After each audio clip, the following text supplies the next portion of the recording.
leveled up. You know what I'm saying? We kept leveling up. I ain't gonna tell too much. I ain't gonna tell Rope, and I tell mine. I used to wear freight clothes from Korea, nigga. We had to level up. but like, knowing your partners, man, you know when they done met that girl. And I knew when Ro met that girl, man, because everything changed, dog. And not changed in a negative way, but in a positive way. And so here's the thing. I didn't know niggas when you meet a girl and you know the girl's solid. And for that time, not saying that you gonna marry the girl right off the bat. Niggas will hate on it, bro. But see, I think that's an insecure thing too within that individual.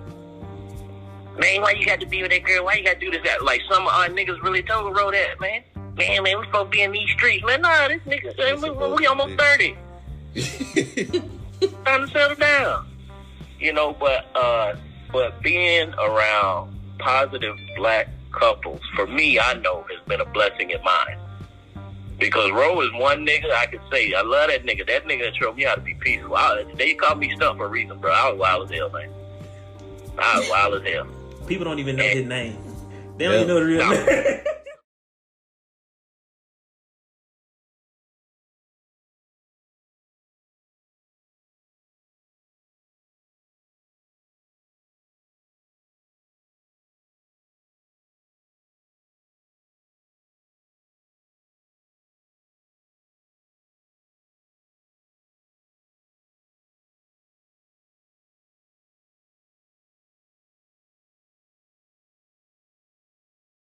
It was then, roughly, let's say, like a combination of events, just getting hit from all ends, trying to do the right thing, you know what I mean, as a man, for the women in your life. And once I saw that the kindness was being perceived as weakness, shit changed.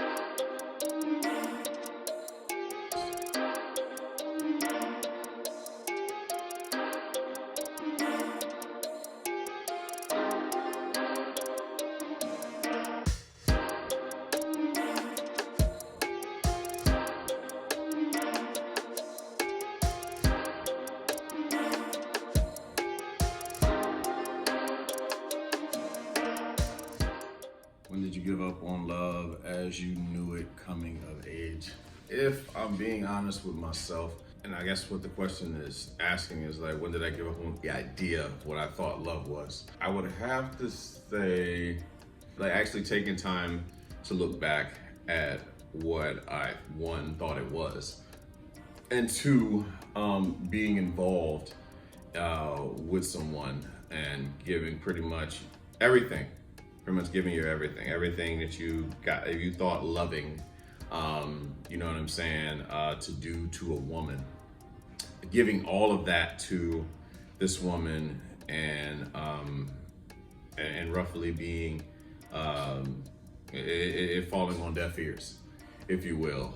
And not only that, not only trying to give that love to, you know, like your mom as well.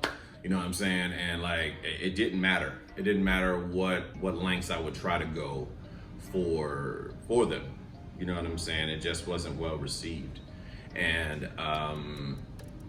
what I learned in that, it doesn't matter how hard you love someone. That's not going to make them love you. You know what I mean? Especially like the way that you envisioned for them to do so. Because, I mean, roughly everyone loves differently, if you will. You know what I'm saying? But the way I like to see the difference is toxic, not toxic. At least for myself. That's the only person I can control. And I'm the only person, you know, you're only responsible for your half of every relationship that you embark on. Be it friends, family, work, whatever it is, you're only responsible for your end of the deal. So it was then, roughly, let's say, like a combination of events, just getting hit from all ends, trying to do the right thing, you know what I mean, as a man, for the women in your life. And once I saw that the kindness was being perceived as weakness, shit changed, you know what I'm saying? And I wasn't comfortable with this new way of being at first, but then I saw the reaction. You know what I mean? As far as like understanding female nature, right?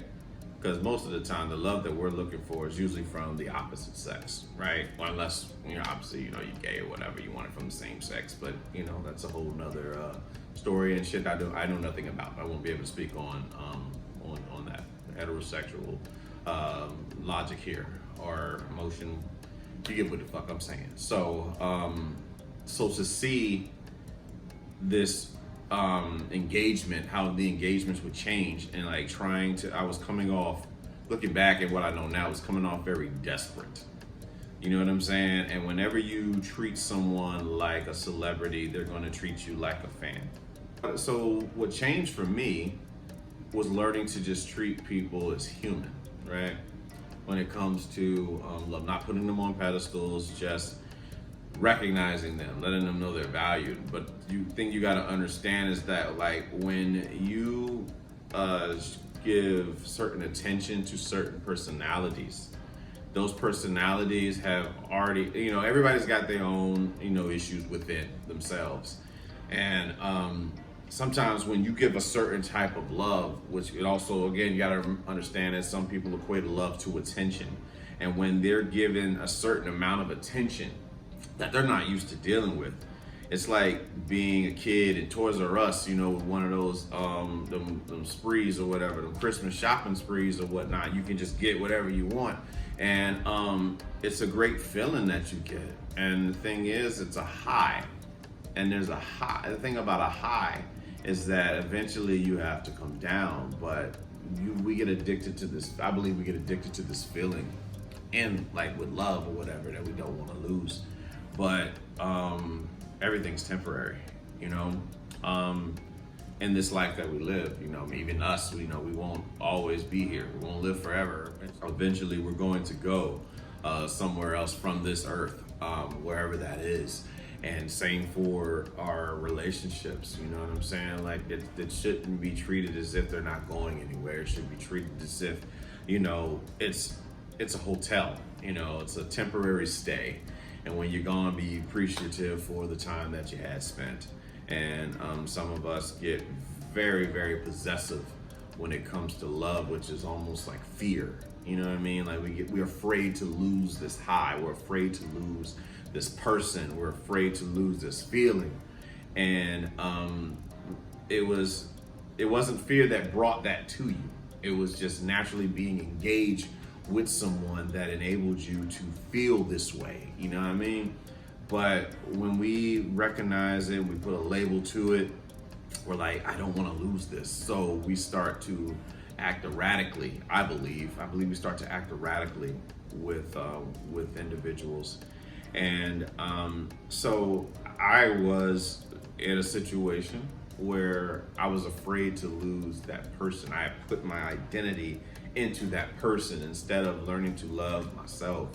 And like it was unfair, it was toxic, it was unhealthy, and I made that person responsible for me. And so trying to, like, that form of love. So what I bring it all to say is that form of love that I once believed in was that somebody's responsible for your happiness, right? And no one's responsible for our happiness. We can have, we can have good times. We have people that compliment our lives and stuff like that.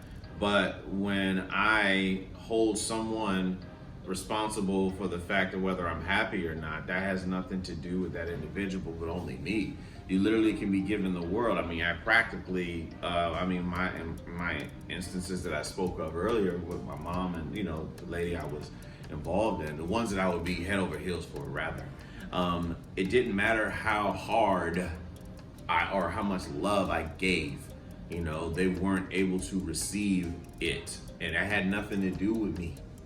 So it just, but because of that, because of them feeling like they weren't worthy of love, they did everything they can to self-sabotage and push it away. And sometimes we take that shit personal. You know what I'm saying? If we're not cognizant enough to recognize that an individual was pushing away, our love, you know what I mean? And I just got tired. I really did. I got tired, and it just felt like all this effort, conditional love, because I was doing it in hopes of getting something in return versus just being a loving individual. And it brought about a lot of resentment towards the opposite sex, you know what I'm saying? And like trust issues as well. And having someone project that poison onto you. And when you are raised in it, you know what I'm saying? Like certain things, like seeing certain things, it makes it all the more normal. And when things become normal, toxic is normal, and then healthy is something that you don't feel like you are worthy of, so you push all that shit away, right? But it's a learning lesson. It's a learning lesson for us all. But I mean, giving up on, like I said, that again, the idea of what I thought love was, I mean, it's different. It's just so different when you understand that men and women love differently. And because of that, like the way, like, it doesn't matter what a woman does. I could give a fuck less what a woman does for a living. It's more about how she carries herself, how she takes care of herself, you know what I'm saying? And again, it's no man is never gonna not fuck a woman because she works at McDonald's or she's broke or what have you. But you'd be hard pressed to find many women that are willing to be with a man who does not work initially. You know what I'm saying? I'm not saying it's not impossible, but it's just not probable, you know? So it's like a love thing. We don't care, like some of us men, we don't give a fuck what you do for a living. Your PhDs, I think, is great. I'm glad you get your education, you top position at your companies, all well and good.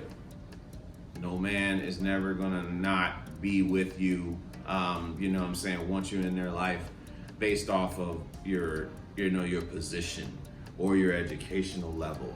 Like I've said, I commend all women that are able to go out and do that shit. But it's more about, are you a compliment to said life? You know what I mean? Are you the type of individual that is nurturing, that allows a man to lead, that trusts a man to lead, that doesn't want to one-up him, you know what I'm saying? Be tit for tat and all that shit. Like, those are the things that really to consider, because all in all, a man wants peace. That's it, you know? It's like, so I was gravitating towards a lot of women in my life throughout my 20s and even still in my 30s that were hell-bent on living off of trauma, because that's what was normal. You know what I mean? And it's just, there's no room for that shit. Like, when you're trying to have peace. So it's like asking yourself, if talking to you or being around you is more stressful, more toxic than being in by myself in my own peace, then I'm not going to be around you. It's that simple. And so it's like being grateful to have the knowledge, right? To not try to prove yourself to anybody anymore. And that was another thing. I was trying to vie for attention. I was trying to get validation, you know what I mean, from these women that I would encounter. And I would just continue to go through hoops, try to prove myself, you know, and I don't believe that's how a healthy relationship operates, you know what I'm saying? Especially not with a man doing that shit, you know what I mean?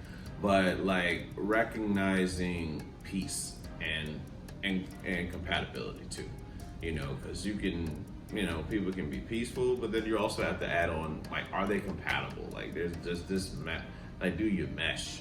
You know what I'm saying? Like, we might not have the same values on certain things, you know what I'm saying? We might not communicate the same and all of that too. So it's like trying to make a relationship work when it's just like recognizing if you have that compatibility, because it's like, if you have it, great.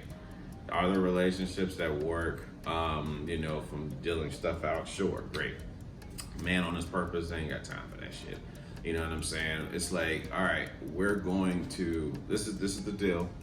This is the frame. Either you're going to enter it or you're not. And that's okay, you don't have to. Like, there's more than enough ways to get to the finish line. But as far as like trying to be on your purpose and having someone that will complement your peace and, you know, prosperity, and you know what I'm saying, and like that's where we are today. You know what I'm saying? At least for me, that's where I am. So like this idea of what I thought love was, and like going through different things and in hopes that it will work out the way I had it in my Disney World blue-pilled mindset as far as how this thing was gonna go. I'm gonna go through all this stuff like a Tyler Perry movie where you see this woman that's been filled with so much pain, and you know she got this nice guy come in, and you know he's willing to love her, but she keeps saying all the fucked up shit to him. And if you just sit around and she see for a while that you know she's gonna, you know, that you're a great catch, that everything's gonna be fine. No, yeah, whatever toxic shit you allow will persist. You know what I'm saying? That's just how it goes. Because why would you want to change? There's no penalty for it. You know what I mean? If there is nothing hindering this behavior from happening, why would an individual stop doing what they're doing? Because to them, they're not thinking it's toxic. No one does shit to think it's toxic. They do it because they feel like it's right. You know, no one sets out to be wrong. You know what I'm saying? This is what they feel is the thing, but you have to decide what works for you and what doesn't. And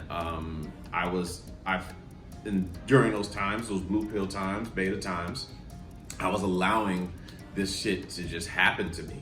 I was accepting life as it is, and I was suffering for it in hopes that it would be a reward on the end, kind of like what they teach in church. You know what I'm saying? Like, oh, you're gonna be through pain here on earth, but you'll get your heaven when you die, type stuff. You know what I mean? And what you got to understand is that you have to stand up for yourself. You have to fight for yourself. Otherwise, if you don't love yourself, if you don't learn to love yourself, you'll accept anything that doesn't love you. You know what I mean? You're going to be with someone who just who also doesn't love themselves. Therefore, they treat you like shit because they treat themselves like shit. And sometimes it's uncomfortable truth to recognize that you don't love yourself enough. I won't say you don't love yourself at all. You just don't love yourself enough to not deal with this type of shit from someone. And it takes time to recognize it. I think we're all on our own journeys figuring out what is best for us. And things are temporary. At this point in time, you might feel like this is okay.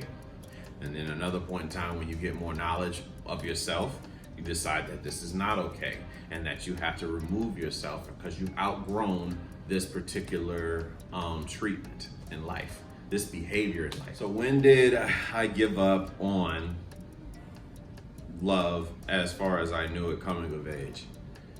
One, therapy helped out a lot. Two, removing myself from the individuals that I was in these toxic relationships with so that I can sit back and reflect. And three, just I don't know, I just call it the call of the universe, like being able to see that. So I mean, I'm grateful for it. I'm grateful for everyone that I've came across in life, you know what I'm saying, that has helped me get to where I am right now, as far as learning more about myself and that alone time. So four, and I had number 4 on it, is like that alone time, being able to put more time into yourself and recognizing what is healthy, what's unhealthy. So those are some of the things that I feel like led to my understanding, epiphany of that, of this idea that I once had on love as I knew it.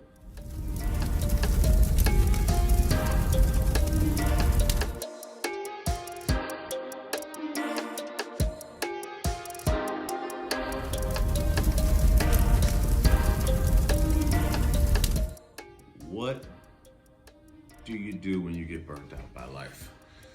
When I get burnt out by life, I just freeze, to be honest. I unplug. You know what I'm saying? I do a lot of panicking, if you will, mentally. And it's not a good feeling. It's not a great feeling, but it is what happens. And taking time to just not do anything, to not think.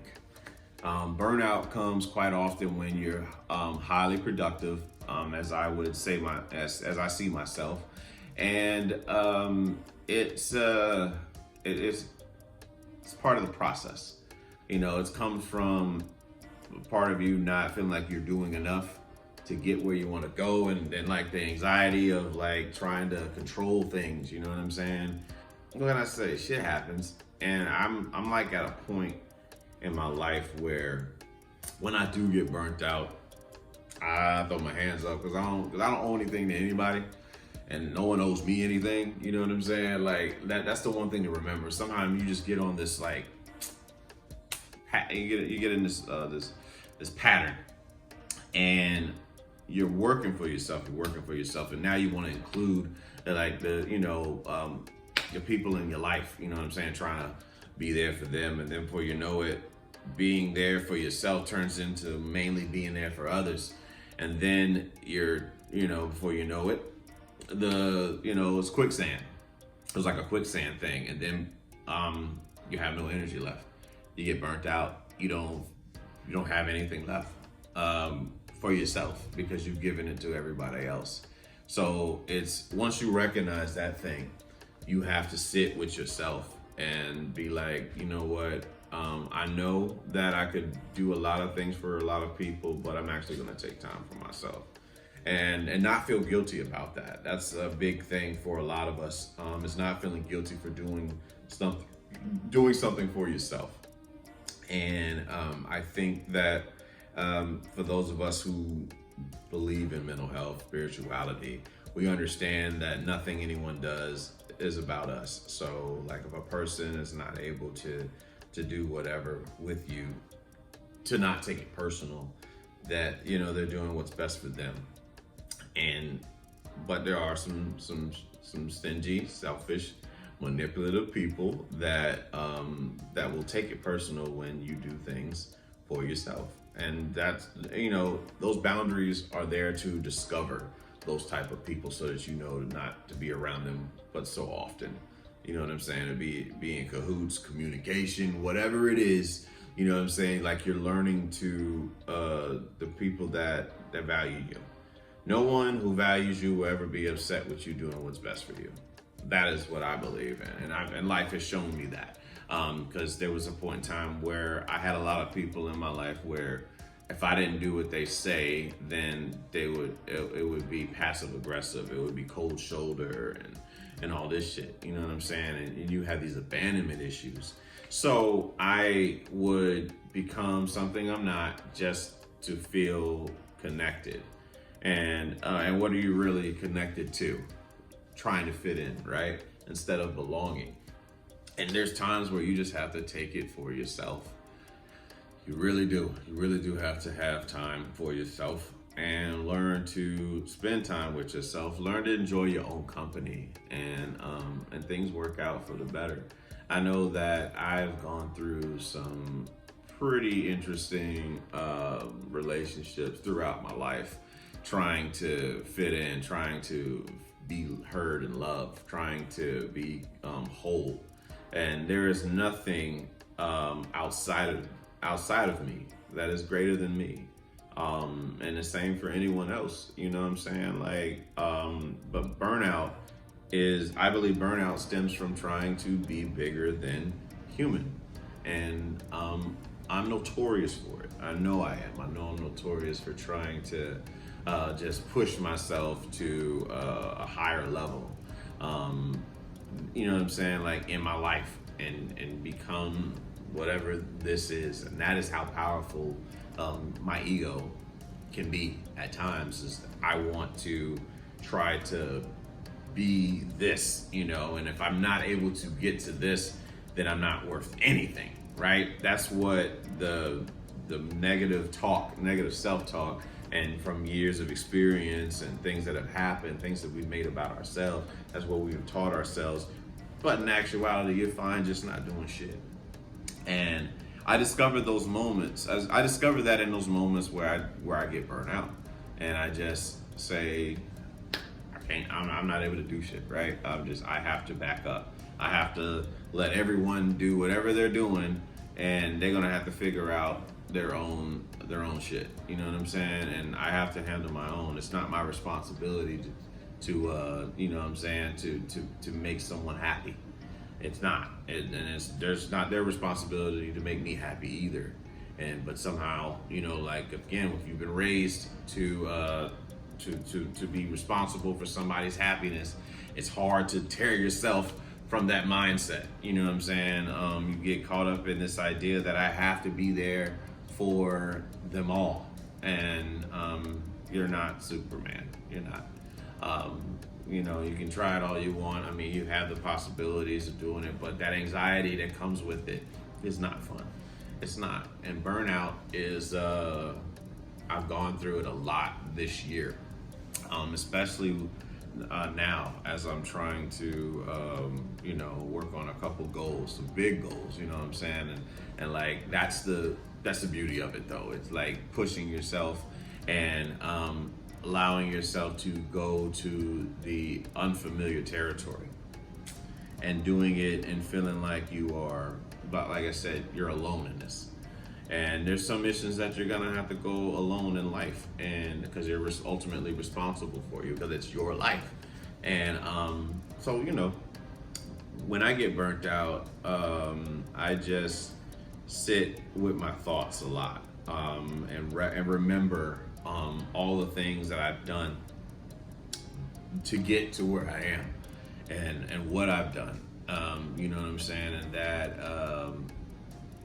what you tell you, what your brain tells you sometimes is not always the truth. It's you have to dispute those beliefs and work your way through. Like my therapist recommended the Smart Recovery book, and it has this concept of A, B, C, D, E, right? Smart Recovery, you can get it on Amazon or whatever. It's for like people with like addictions and shit. So for me, with porn addiction, phone addiction, you know what I'm saying? Attention addiction, ego addiction. There's so many type of addictions I would say that I've had. But like A, B, C, D, E. So it's like A is the act of the, you know, whatever the action is, the initial action or whatever. B is the belief. C is like, you know, you're almost like they're the counteract to that said action. You know what I'm saying? So like A would be like, I don't know, mom says this to me. B is my belief about what mom just said. C is how my response to what mom said. So I tell myself like I'm not good enough or some shit, or resort to jerking off, porn, you know what I'm saying? Like to feel loved, whatever it is. D is about disputing that belief, and E is evaluating the entire process of what just been said. That's just an example of something. Maybe it's helpful for you guys. I mean, it's been pretty helpful for me as of late, and just like learning to be there for yourself.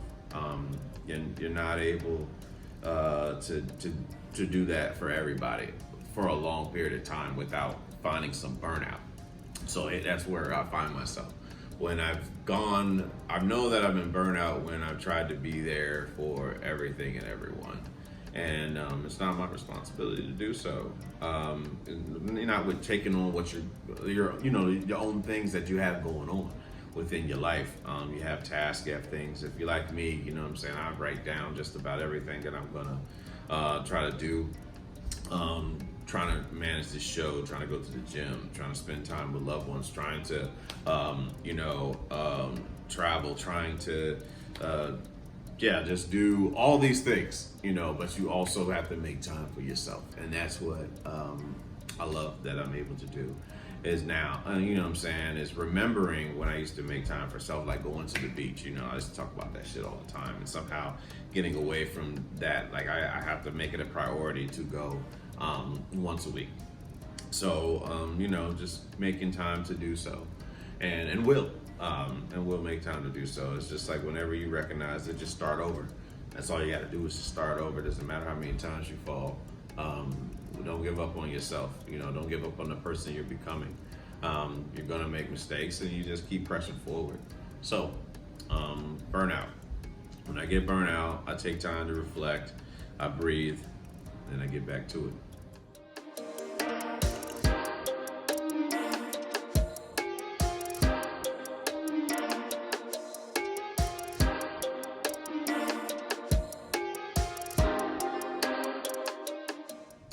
What did you learn from dad in life? Hard work. Hard work. I could never take that away from my daddy. My dad, I've never heard my father complain about having to work or provide for his family. I think that's just ingrained in like the men of his era and the men that he saw growing up. You know what I mean? I learned music for sure. Definitely learned music from my father. And like this different variety he exposed me to, and then I developed a liking for it. At first it was like, because I don't really know how to connect with this man, maybe if I learn something that he likes, then we can have, you know, a closer bond. And then after a while, I mean, I started to develop it on my own. I don't think it worked as far as like my initial thing, but it had nothing to do with me. You know what I mean? It was something deeper rooted, and you know, the inability to express one's emotions, whatever, if you will. So suppressing is it's kind of helpful to not, you know, for some, you know, to not allow a person to get us so close. I know I've done that to a lot of people in my life in hopes of like staying focused. And you know, what else have I learned? I learned what to do and what not to do as a man. That's one thing I can say about my, you know, like my daddy, and learning how to provide, like not having any excuse for knowing that you have to provide for your seed. You know what I'm saying? And style. You know, like I said, my dad had his own style when he was younger. You know, he got older, I don't know what the fuck daddy be talking about. You know, the kind of mixtures and shit. But I know that I've learned the ability to take on life and to know what it's like to not be valued. You know what I mean? Like, I understand that, and I can see what happens when you don't feel valued and loved, what that can lead to. You know what I'm saying? As a person, let alone as a man. But you know, that's one thing I can say I've learned from my father, and seeing things, becoming a man myself, and seeing how our family operates with men. You know what I mean? And it has a tremendous effect on how you perceive the rest of the world, the rest of, I don't say the world, but the rest of women that you encounter with. You know what I'm saying? Like when you come across certain personalities that mirror this, and it's like, stand the fuck clear of that. And I know, like, the older I get, the more I understand my father without even having to have a strong bond with him. You know what I mean? It's funny how that works, being in tune with the universe and getting answers through various things that do occur. I also picked up from my dad the fact that a man knowing how to cook, right? And I taught myself. You know what I'm saying? I wasn't taught by either parent as far as cooking goes, and moms don't. My moms don't cook. My dad was the cook growing up. So I mean, I saw a man cook, so it's really not big for me. Like, I don't care if a woman knows how to cook. It's helpful, but it's not a deal breaker. You know what I'm saying? Like in my life, because as long as we know how to eat, as long as we know how to get food here, everything is good. You know what I'm saying? But seeing a man cook, it gave me the courage, and it gave me that courage, you know. And once I had the opportunity, I taught myself how to do it. During COVID, I actually taught myself how to grill. And at first I was afraid of the flame. I was afraid it would get out of control and I wouldn't know how to deal with fire, because, you know, I've seen to TV will fuck you up, you know what I'm saying? There's one movie where it's like this a wildfire, like in California wildfires or whatever, and like, or burning a home down, or something like that. And I just pictured all the worst things that could happen if indeed I decided to to take part in cooking with fire.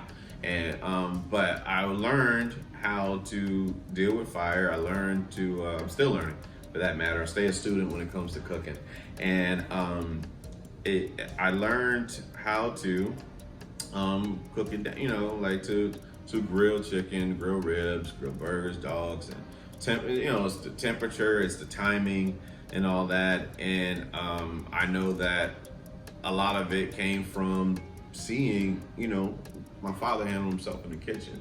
So grateful for that. There's a lot of lessons. Again, I learned from my father's mistakes on things. I learned what to how to capitalize as a man. Well, forks in the road that would keep you out of said trouble, if you will, if you learn to not go down this particular route. And that's the thing about our parents. Our parents teach us they teach us what to do, and they teach us what not to do. And it's not used as a place to kind of tear them down. You know what I mean? Even if they tore you down, you know what I mean? It's not you. It's not healthy to use those moments to find that your parents aren't perfect to tear them down. And a lot of times especially throughout my teenage years and my 20s, because it's like when you're raised that you shouldn't do a certain thing, but then you see your caretakers do that very same thing. It's like you can't wait to throw that draw 4 down. I got your ass, nigga. I know it. I know you did it. You know what I'm saying? And but it doesn't make you any better. You're not more human than they are. And that's just with anybody. And it's like understanding that, like recognizing that you're just as human as everybody else. And sometimes we get caught up trying to be perfect. Myself, probably one of the top 5 people that will do that. And it's growth. It's growth. You're going through so many things, and our parents show us what to do and what not to do, and try to learn from those mistakes. They're just, truth be told, our parents are just adults that have been adults longer than us. So like if we come up, the thing is like if they didn't raise us in a way of like using shame as a tactic, somebody might have some grace with you. But when you get older, you know what I'm saying? And like all them years of being shamed for doing something wrong, it's like you can't wait. You can't wait to find out how human they are. You can't wait to find out how real one can be. But after that, I mean, there's really nothing to it. You know what I'm saying? Like they're human. They're people. They're gonna make mistakes. So I'm just grateful that I was able to see, a man do his best with what the knowledge he had.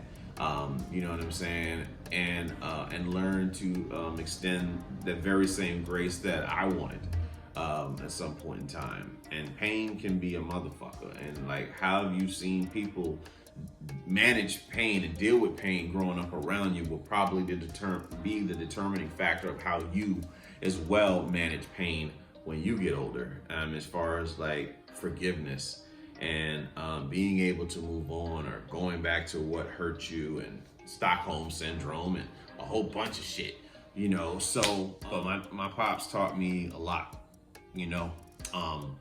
especially like I said, music, learning how to provide, like not complaining about having to work so hard, and be willing to get up at the earliest times just to make work and things happen. And even if you don't feel like it, I know that I've seen my father's outlets, when it comes to dealing with the world itself, his world, and trying to do the best you can as far as like work goes. That's one thing I can say about this family. Even with my kid has a work ethic that is just amazing. You know what I'm saying? Like I love that my daughter loves to work hard. I love that, you know what I'm saying? She has such a strong work ethic, you know what I'm saying? And so it's like seeing it from my, you know, seeing my father have that, and even myself, you know what I'm saying, having a work ethic that you just want to push forward, right? And in hopes of obtaining things. So that's how you get stuff in this world. But I mean, I learned it. I you know, I mimicked. I became. I essentially became what I saw growing up. Whether that was sometimes good, sometimes bad in my life. But all in all, it's made me who I am today. So like forever grateful for my father.